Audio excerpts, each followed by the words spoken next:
అవన్నీ కూడా చెప్పుకొని నేను ఏదో పక్కకు పోవాలి అన్న ఆలోచన ఏదో ఫేస్ చేసే దమ్ముంది నాకు, బరాబర్ ఫేస్ చేస్తా, ఏదన్నా ఫేస్ చేస్తా. అంతిమంగా న్యాయం గెలవాలి, ఆ న్యాయం ఏందో నాకు తెలుసు. ఎల్బీ నగర్ నియోజకవర్గాన్ని మీ స్థానిక ఎమ్మెల్యే దేవిరెడ్డి సుధీర్ రెడ్డి గారు అన్ని విధాలుగా అభివృద్ధి చేస్తున్నా అని చెప్తున్నారు. దీన్ని ఏ విధంగా చూస్తారు? వారు అట్లే స్తబ్దతగా ఉన్న డెవలప్మెంట్ అట్లే జరుగుతుంటుంది, వారు చేసినా చేయకున్నా. ఆ డెవలప్మెంట్ పట్టుకుని నేనే చేసిన అంటే అది భావ్యం కాదు. అంటే ఇక్కడ కార్పొరేటర్లు కూడా ఉన్నారు, మరి కార్పొరేటర్లు ఏంది అన్నీ అయినా చేస్తే మరి కార్పొరేటర్లు ఏం చేసినట్టు?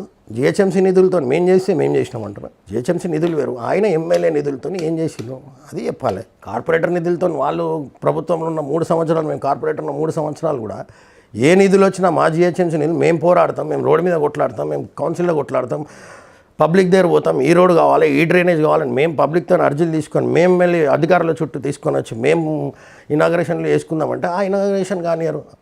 ఇవన్నీ ఈ రాజకీయమే ఇబ్బంది అవుతుంది. సరే భాగస్వామి ఉంటుందండి, ఎమ్మెల్యే అయినా కార్పొరేటర్ అయినా కలిసి ప్రజల కోసం పనిచేయాలి. ఒకసారి ఎమ్మెల్యే గెలిచిండు, ఒకసారి కార్పొరేటర్ గెలిచి, ఆయన ఏ ప్రజలతో ఎమ్మెల్యే గెలిచిండో మేము కూడా అదే ప్రజలతో కార్పొరేటర్ గెలిచినాం, అదే విలువ ఆయన ఇవ్వాలి, మేము కూడా అదే విలువ ఆయనకి ఇస్తాం. కానీ అదే కలిసిమెలిసి పని చేస్తే మీరు చేసిరని మేము చెప్తాం, ఆయన కూడా మీరే చేసిరని ఆయన చెప్పాలి. అది ఉందాతనం, అప్పుడు రాజకీయం బాగుంటుంది. అంతేగాని మా ఎంపీ గారు ఉన్నారు ఇప్పుడు అన్నీ నేనే చేసిన అంటే ఇంకేముంటుంది?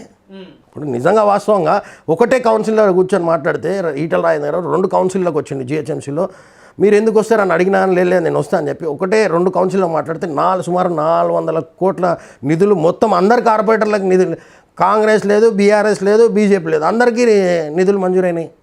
300 కోట్లు ఒకటేసారి 2 crores చెప్పున రిలీజ్ చేసిర్రు. మరి అది ఆయన క్లెయిమ్ చేసుకొని నాకు 300 కోట్లు వచ్చినాయి నేనే చేసినాను ఇక్కడ అని చెప్పిరా. ఆయన బాధ్యత గల ఎంపీ ఉన్నారు, వారు వివరిస్తారు కాబట్టి వాళ్ళకి తెలుసు. ఇప్పుడు మేము చెప్తున్నాం కదా, బరాబర్ చెప్తున్నాం. ఈటల రాజేందర్ గారు చొరవతోనే నాకు 20 కోట్ల వరకు నిధులు, మొన్న ఆయన గెలిచినప్పటి నుంచి ఇప్పుడు వరకు 20 కోట్ల రూపాయల నిధులు వచ్చినాయి, నేను పనులు చేసుకోగలిగిన.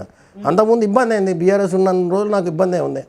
ఏం చేసినా మేము చెప్పిందే కావాలి, అధికారులకు వాళ్ళు మేము ఒక రోడ్ ఇస్తే ఈ రోడ్ ఇవ్వాలి, ఈ డ్రైనేజ్ అంటే ఆ డ్రైనేజ్, నేను ఏ అంటే వాళ్ళు బి అంటే ఇది కాదు కదా రాజకీయం.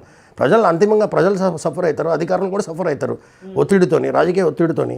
ఎందుకు ఒత్తిడి తీసుకురావాలి? ప్రజలకి నా సొంత అవసరం కోసం నా ఇంటి ముందు రోడ్ అడగట్లేదు కదా, ప్రజలకు అవసరం వచ్చిన రోడ్ ఉన్నది, అది చూసుకొని వెరిఫై చేసుకొని మీరు కూడా ఓకే అని చెప్పాలి. ఈ కాంట్రడిక్షన్ బాగా ఇబ్బంది అయింది. అన్నీ ఆయన చేసిన అనేది కాదు, నిరంతరం డెవలప్మెంట్ అనేది నిరంతరం ప్రక్రియ అండి. రోడ్డు పాడైతుంటుంది మళ్ళీ వేయాలి, డ్రైనేజ్ పాడైతుంటుంది మళ్ళీ వేయాలి,